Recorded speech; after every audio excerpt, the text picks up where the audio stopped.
उमरकोट में नूरवा टेल आबादकार अगवान सरापा एहतियात मथे दरियान में बोट पर पूछर में पानी जो फुड़ो भी ना है।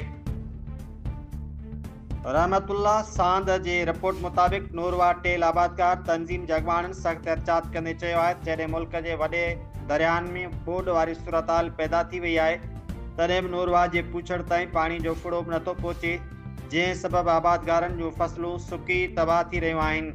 आबादगार अगवाननि मियां सलीम, काज़ी मंजूर, इंजीनियर रहीम सांद, हाजी कादर बख्श मंगरियो, सैयद अब्दुल्ला शाह, रुस्तम अली मेमण, मौला बख्श मंगरियो, हाजी अब्दुल समद मेमण, फ़कीर अब्दुल सत्तार उनड़, अली मोहम्मद पंवर, उमेर मेमण, बाई खान मंगरियो ऐं ॿियनि गॾियल इजलास में मुतफ़िक़ा तौर फ़ैसिलो कयो जेकॾहिं नूरवा जे पूछड़ ताईं पाणी न पहुचायो वियो त उमरकोट प्रेस क्लब आॾो धरणो हयो वेंदो जेको मुतालबनि जे पूरा थियण ताईं जारी रहंदो।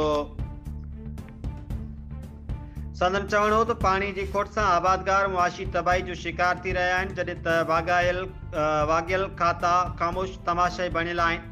आबादगारनि चयो त हुकूमत सिंध फौरी तौर ते पाणी जी मुनसिफ़ाना विरासत यकीनी बणाए ॿी सूरत में सख़्त तहरीक शुरू कई वेंदी।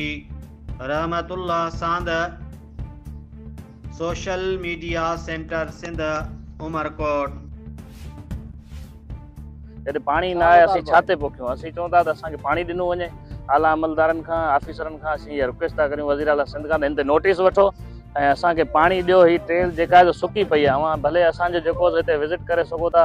हीअ 4 ॾींहं चोथों वारो आहे असांजे वाह जो, 4 ॾींहं वाह खे खुले थिया आहिनि। अवां कैमरा में ॾिसंदासीं हींअर पाणी हिते बिल्कुलु न आहे। असीं वाह ते बीठा आहियूं, अवी ॾिसी सघो था। इहो ऑफिसर बि हिन खे नोट कनि ऐं हिन जो नोटिस वठनि, ख़ुदा असांखे पाणी ॾिनो वञे।